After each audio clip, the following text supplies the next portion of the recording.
Hello everyone, myself Sunil Yadav and you are watching me on an online YouTube channel that's name is Camp Space. So basically we have started this channel for a very interesting and very important, we can say very important and very interesting subject that's name is chemistry.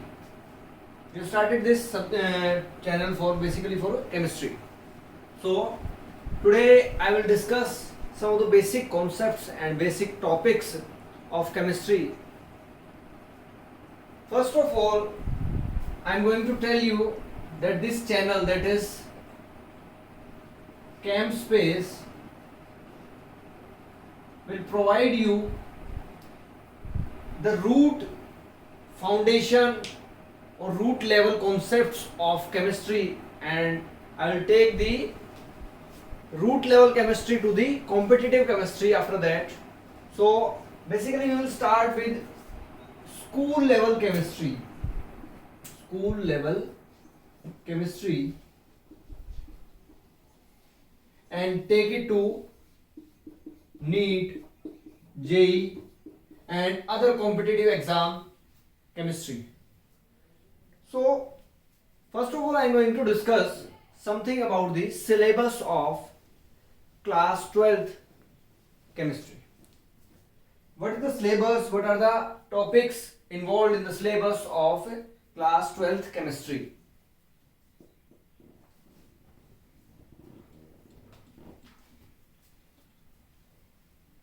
So let's see what are the topics.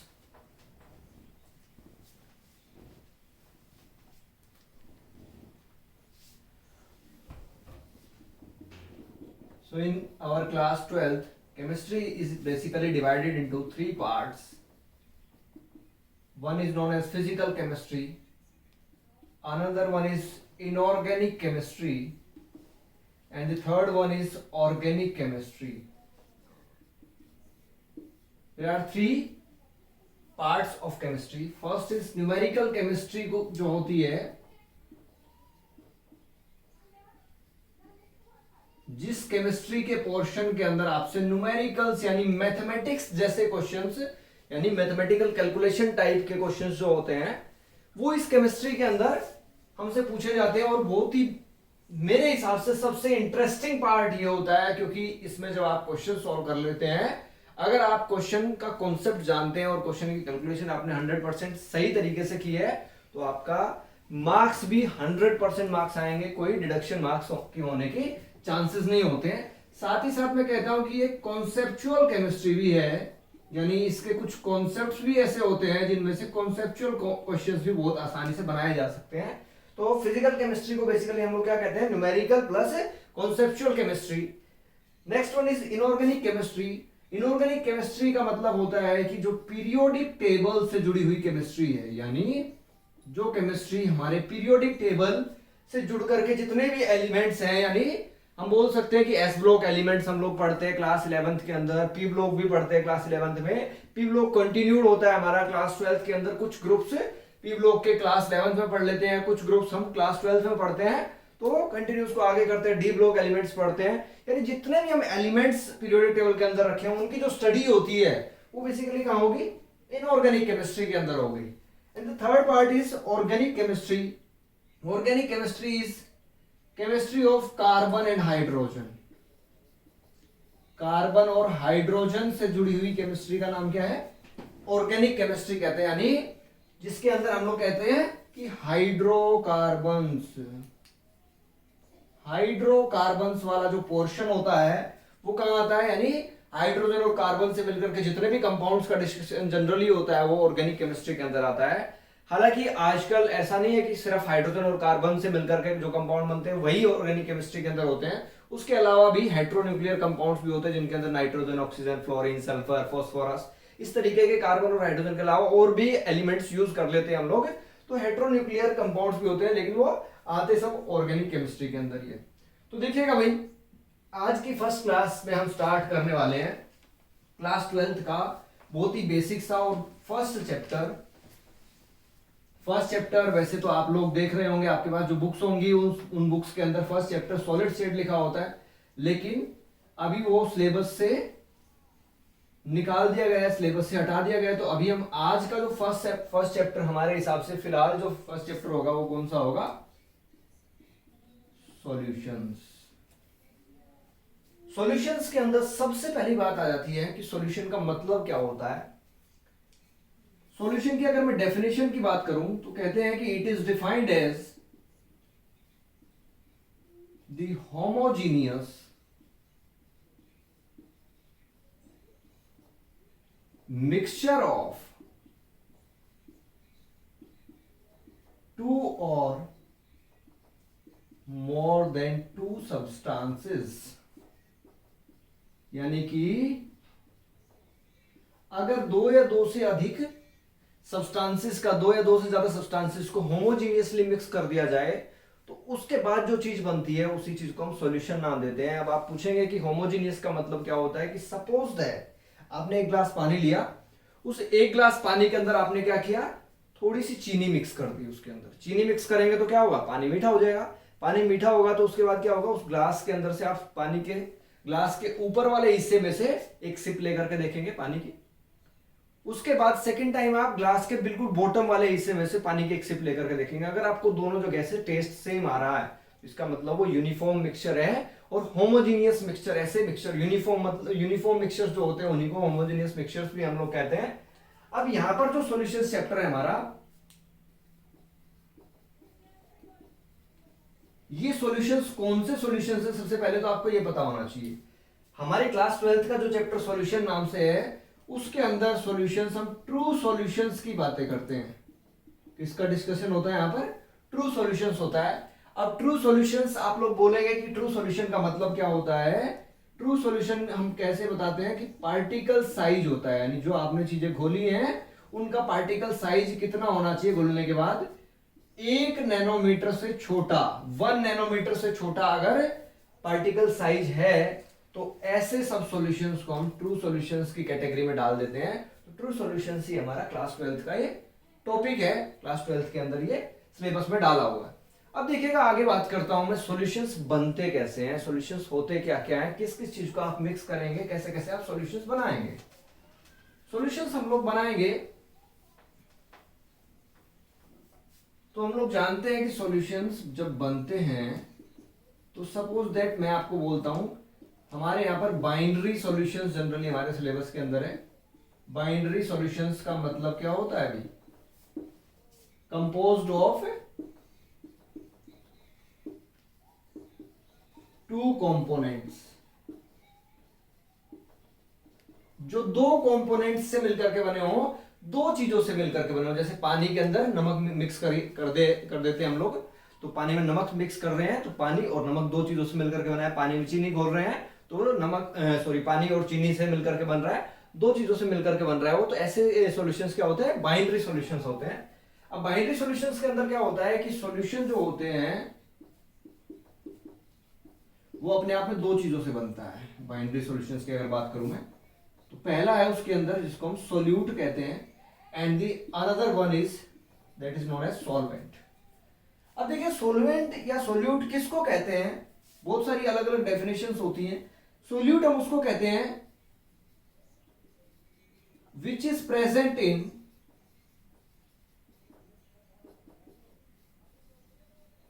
Laser quantity, यानी कहने का मतलब मेरा क्या है, जो कम quantity के अंदर प्रेजेंट होगा। 2 चीजें अगर बाइनरी सॉल्यूशन आप बना रहे हैं तो उनमें से जो कम क्वांटिटी में जो प्रेजेंट होगा उसी को हम लोग क्या कहेंगे, सोल्यूट कहते हैं। और अगर सोल्यूट आप कम क्वांटिटी वाले को कह रहे हैं तो ज्यादा क्वांटिटी में जो होगा उसको क्या कहेंगे, यानी विच इज प्रेजेंट इन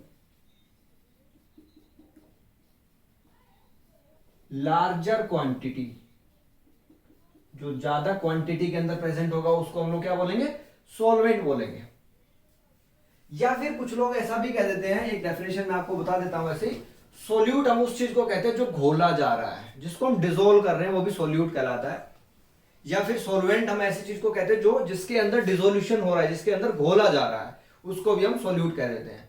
लेकिन अगर मैं आपको नोटेशंस की बातें बताऊं इनकी, क्योंकि बार बार आप सोल्यूट सोलवेंट तो डिस्कस करेंगे नहीं, बार बार पूरे चैप्टर के अंदर सोल्यूट सोलवेंट सोल्यूट सोलवेंट तो लिखेंगे नहीं, तो उसके लिए मैं आपको एक सिंपल नोटेशन बता रहा हूं कि जब भी आगे हम पूरे चैप्टर में बात करेंगे तो या तो सोल्यूट को कैपिटल बी से लिखा जाएगा या मैथमेटिकल में 2 से रिप्रेजेंट किया जाएगा, कोई भी एक नोटेशन हो सकता है। ऐसे सोलवेंट के लिए नोटेशन हो सकता है या तो कैपिटल ए या फिर 1, दोनों में से कोई भी एक नोटेशन हम यूज कर लेंगे।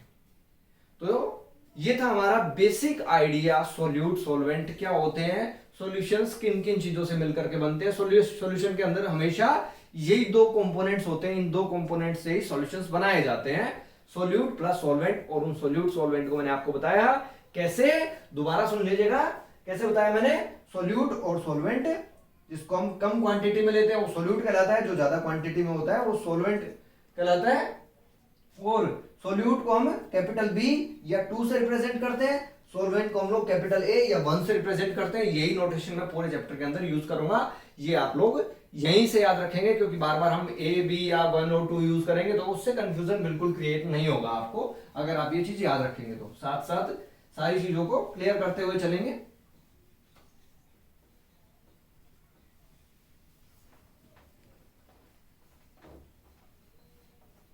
अब मैं आपको पढ़ाने जा रहा हूं आगे की कहानी। अब हम लोग बात करने जा रहे हैं टाइप्स ऑफ सॉल्यूशंस के बारे में। टाइप्स ऑफ सॉल्यूशंस की बातें हम करेंगे। टाइप्स ऑफ सॉल्यूशन देखिए किस बिहाफ पर बता रहा हूं मैं, based on the state of solute and solvent.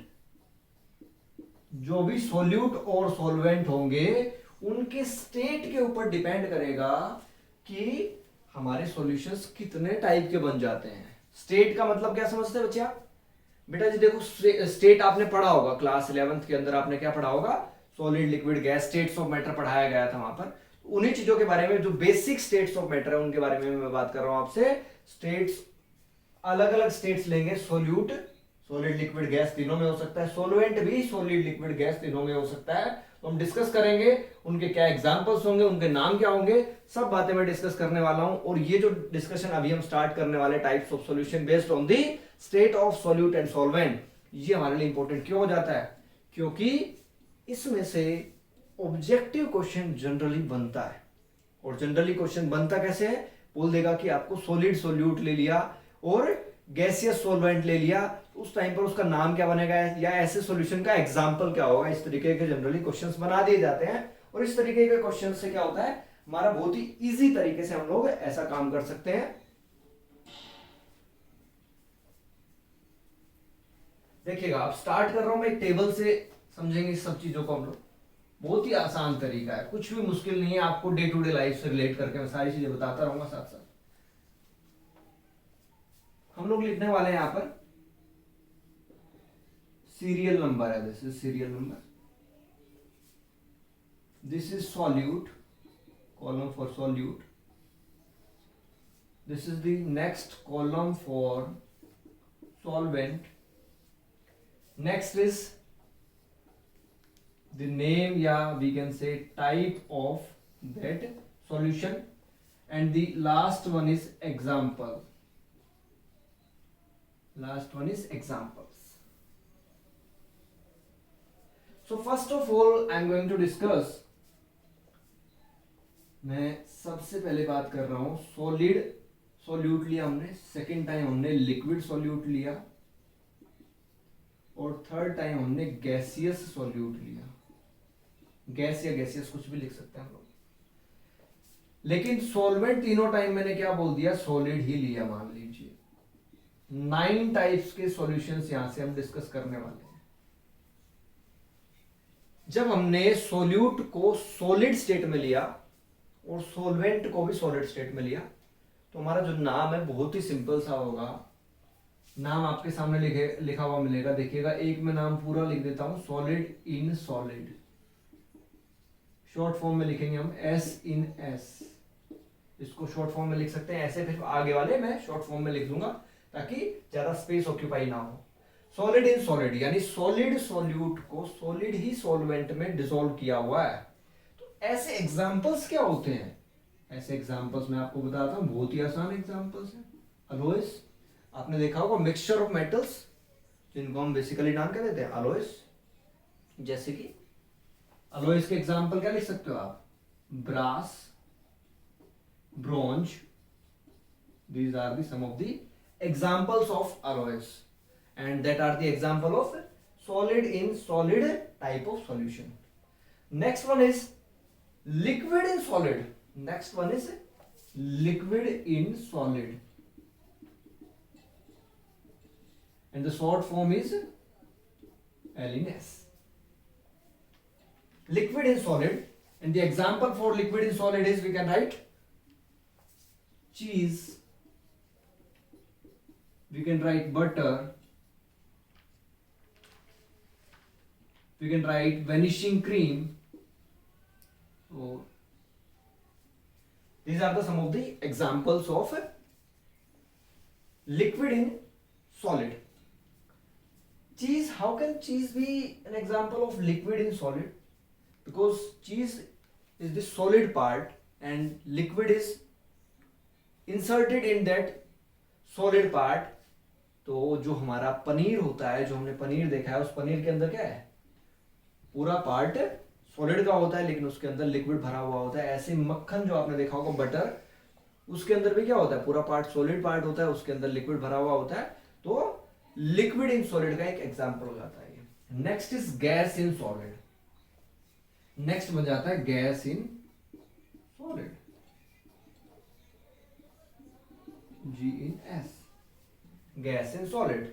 अब गैस इन सॉलिड का एग्जांपल क्या बनेगा? बहुत ही सिंपल सा एग्जांपल बन जाएगा। और सिंपल सा एग्जांपल क्या होगा?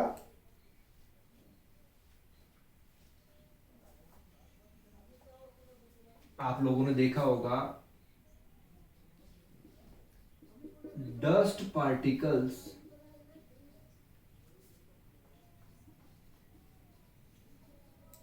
adsorbed on solid surface.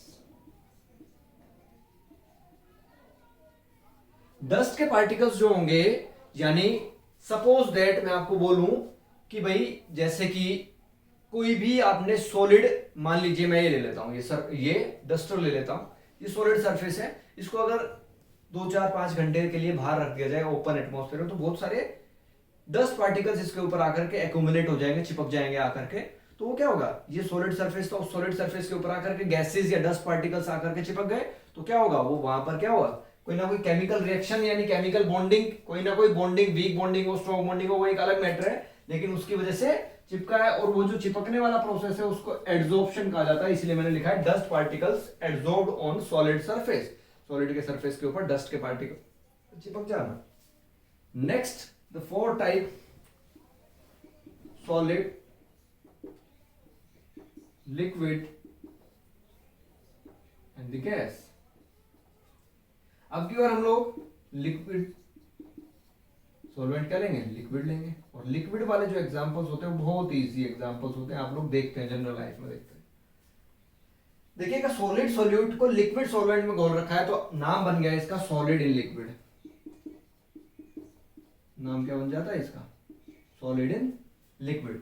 अब सॉलिड इन लिक्विड नाम बन गया, तो इसका सॉलिड इन लिक्विड का बहुत अच्छा एग्जांपल बता सकता हूं मैं आपको। NaCl plus water, sugar plus water, यानी पानी के अंदर नमक घोल दिया जाए, पानी में चीनी मिक्स कर दी जाए, तो ये सब एग्जांपल इसी के ही होते हैं। इसका कोई हमें सोचने की बात ही नहीं थी एग्जांपल की, बहुत इजी एग्जांपल था इसका। लिक्विड इन लिक्विड बन जाता है। Next is liquid in liquid,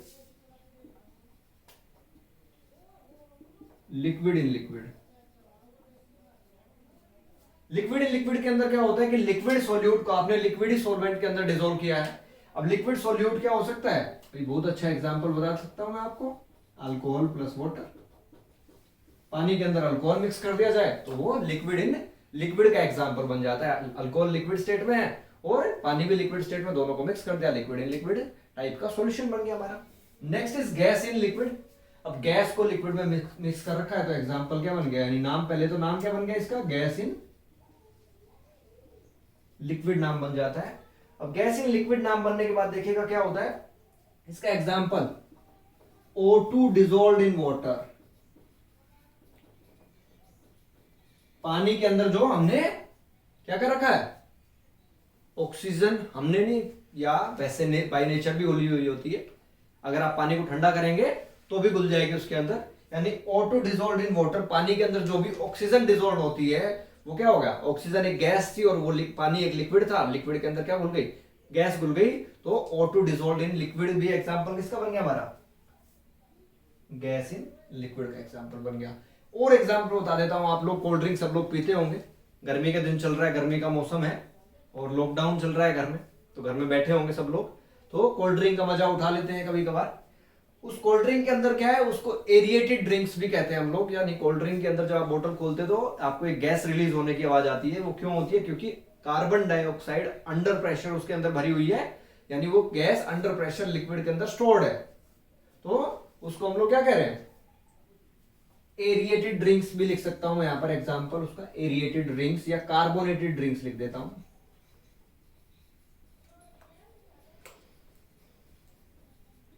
carbonated drinks.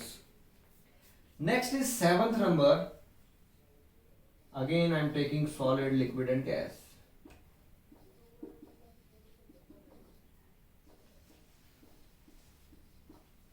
And this time the solvent is gas in all the three types.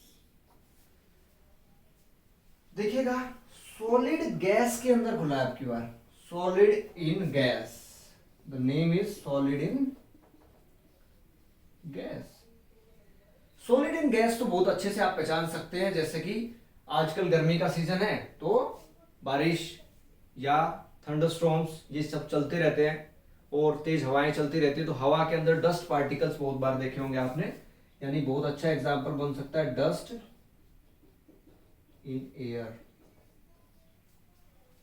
Dust particle in air, या फिर स्मोक इसका एग्जांपल हो सकता है, अनबर्न्ड कार्बन पार्टिकल जब हवा के अंदर चले जाते हैं तो क्या होता है, धुएं जैसा जो हमें दिखता है जिसको हम धुआं कहते हैं, वो क्या अनबर्न्ड कार्बन पार्टिकल्स एयर के अंदर सस्पेंडेड है, उसी चीज का नाम स्मोक होता है। Next one is liquid in gas, जब आपने लिक्विड को गैस के अंदर डाल दिया तो नाम क्या बन गया, लिक्विड इन गैस। पहली बात तो नाम बना लिक्विड इन गैस। अब लिक्विड इन गैस का एग्जांपल बहुत अच्छा एग्जांपल है, क्या एग्जांपल है,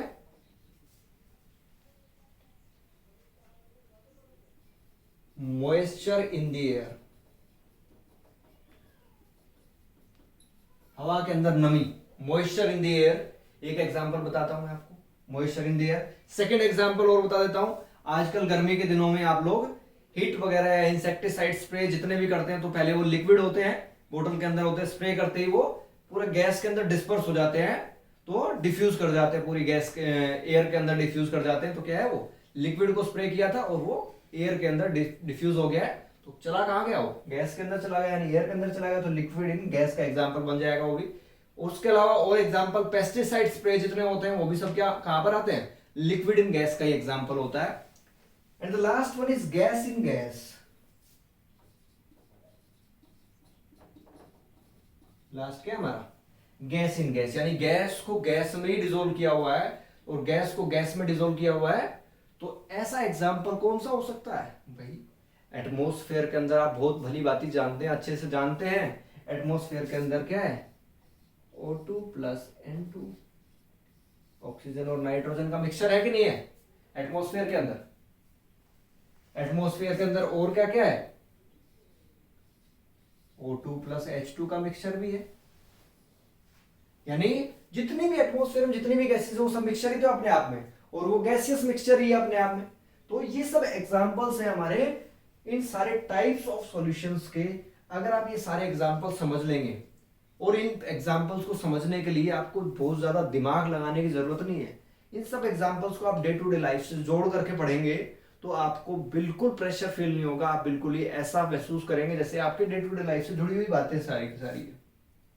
लेकिन अगर आप इसको मानेंगे कि भाई पता नहीं क्या बहुत खतरनाक कॉन्सेप्ट है ये, तो ऐसा कुछ कॉन्सेप्ट नहीं है उसके अंदर। आपको ये देखना है किस चीज को किस में डिसॉल्व किया है, बस इस तरीके से सोच करके एक एग्जांपल बनाना है। और जब भी कोई एग्जांपल पूछा जाए तो उसमें सोच लेना है क्या कौन सी दोनों दो चीजों से मिलकर के बना हुआ है, तो उस तरीके से आप एग्जाम्पल को, जब एग्जाम्पल से वापस आपको टाइप निकालना हो तो एग्जाम्पल सोच लीजिए कौन सी दो चीजों से मिलकर के बना हुआ है, तो आपको पता लग जाएगा ये टाइप कौन सा होगा, या इसके अंदर सोल्यूट कौन सा होगा, सॉल्वेंट कौन सा होगा। तो ये सारी चीजें आप वहां से पता लगा पाएंगे।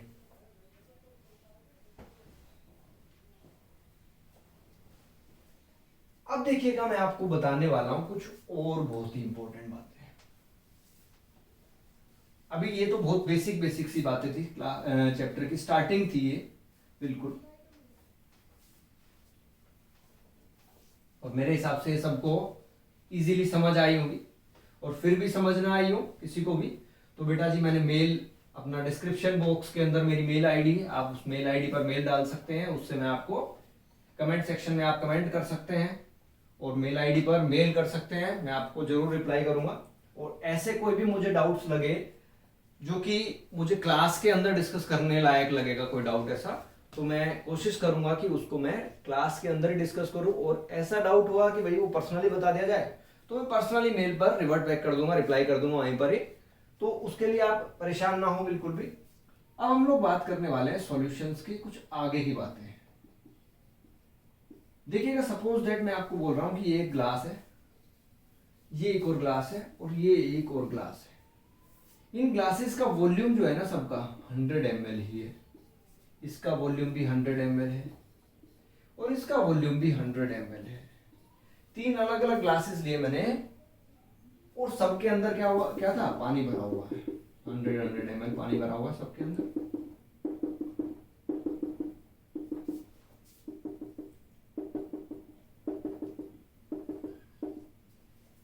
ये ग्लास नंबर 1 है, मान लीजिए ये 2 है, ये 3 है।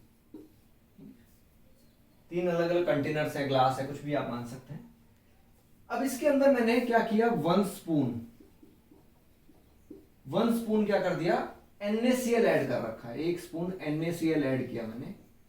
इसके अंदर 2 स्पून ऐड कर दिए मैंने, 2 चम्मच ऐड कर दिए नमक के, और इसमें 3 चम्मच नमक ऐड कर दिया मैंने, और उसको मिक्स भी कर दिया।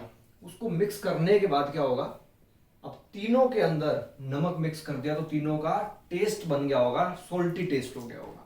लेकिन सोल्टी टेस्ट के साथ साथ क्या हुआ होगा कि इनका सोल्टी टेस्ट ना, एक का कुछ अलग होगा, थोड़ा सा कम सोल्टी होगा, एक का थोड़ा ज्यादा सोल्टी होगा, और थर्ड वाले का सबसे ज्यादा सोल्टी होगा। ऐसा आप लोग समझ पा रहे होंगे मेरी बात को, ठीक है।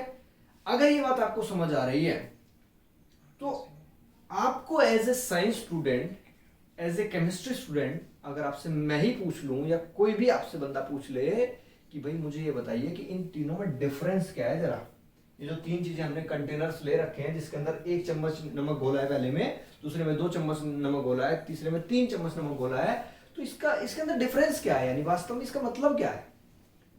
तो आप ऐसा तो बिल्कुल मत करना कि वहां जाकर के बोल दे कि इसमें 1 चम्मच, इसमें 2 चम्मच, इसमें 3 चम्मच नमक डाल रखा है, क्योंकि वो आपको as a science student present नहीं कर रहा वहां पर। क्योंकि ये बात तो कोई भी एक नॉर्मल इंसान भी ये बात बता देगा कि इसके अंदर नमक की क्वांटिटी, नमक कम ज्यादा इस तरीके से है, इसलिए सोल्टी ज्यादा या कम है। लेकिन हमें एज ए साइंस स्टूडेंट, और क्योंकि हम लोग सॉल्यूशन चैप्टर पढ़ रहे हैं, तो इन चीजों को कैसे डिफाइन करना है यही मैं आपको सिखाने वाला हूं, और यही मेरा मोटो रहेगा नेक्स्ट क्लास का, जिसको हम कहेंगे कॉन्सेंट्रेशन टर्म्स। क्या कहेंगे, कॉन्सेंट्रेशन टर्म्स। यानी कॉन्सेंट्रेशन को समझाने के लिए जो अलग अलग मैंने बोला, एक ग्लास में 1 चम्मच नमक डाला है, दूसरे में 2 चम्मच, तीसरे में 3 चम्मच, ये क्या होगा, अलग अलग सोल्टी टेस्ट तो होगा ही होगा, लेकिन इन चीजों को हम लोग सोल्टी टेस्ट के हिसाब से नहीं, कॉन्सेंट्रेशन के हिसाब से डिफाइन करते हैं, समझाते हैं। और वो कॉन्सेंट्रेशन को समझाने के जो तरीके हैं उन्हीं को ही मैं क्या लिखता हूं, कॉन्सेंट्रेशन टर्म्स लिखता हूं। और वो कॉन्सेंट्रेशन टर्म्स क्या क्या होंगी, जैसे कि मोल फ्रैक्शन, जैसे कि नंबर ऑफ मोल्स, जैसे कि मोलैलिटी, जैसे कि मोलैरिटी, जैसे कि मास परसेंटेज, जैसे कि नॉर्मेलिटी। और मैं बेटा जी आपको बहुत अच्छे तरीके से ये बात याद रखना मेरी, कि ये जो कॉन्सेंट्रेशन टर्म्स हैं, ये अगर आपने एक बार इस चैप्टर के अंदर बहुत अच्छे समझ ली तो समझ लीजिएगा पूरी केमिस्ट्री में जब भी ये यूज होंगी तब तक आपको कभी भी कोई परेशानी नहीं होगी। क्यों नहीं होगी? क्योंकि ये बार बार आगे फिर कभी यूज होंगी, बार बार कुछ ना कुछ इनके बारे में पूछा जाएगा, मोल्स का जिक्र आ जाएगा, कुछ ना कुछ चीजें, नई कहानियां निकल के आएंगी। तो लेकिन वो होगी यही कंसंट्रेशन टर्म्स। अगर इनके बारे में कहीं पर भी कोई भी डिस्कशन आता है तो होगा वो यही चीज। ठीक है, तो आज की हमारी क्लास हम इतना ही रखते हैं और आप सब लोग इसको अच्छे से पढ़िएगा और पढ़ने के बाद जो भी आपको डाउट आए उस डाउट को आप क्लियर करने के लिए मैंने आपको बताया डिस्क्रिप्शन बॉक्स में ईमेल आईडी मैंने अपनी डाली हुई है, उसमें आप मेल कर सकते हैं। उसके अलावा आप कमेंट सेक्शन में जाकर के कमेंट डाल सकते हैं। जो डाउट मुझे ऐसा लगा कि क्लास में डिस्कस करने लायक है तो मैं क्लास में डिस्कस करूंगा, अदरवाइज मैं ऑन स्पॉट रिप्लाई कर दूंगा उसका। उसके अलावा आप इस चैनल को देख रहे हैं, आपने वीडियो देखी, आपको अच्छा लगे तो लाइक करिए, सब्सक्राइब करिए और शेयर जरूर कीजिए। अगर अच्छा भी ना लगे यानी आपको पसंद नहीं आ रहा तो फिर भी शेयर जरूर करिए लोगों को, ताकि आगे किसी इंसान को, क्योंकि हर इंसान की मेंटेलिटी अलग होती है। लाइक कर दीजिए, शेयर कर दीजिए, सब्सक्राइब करिए और अपने अपने घर में रहिए, हेल्दी रहिए, स्वस्थ रहिए और खुश रहिए।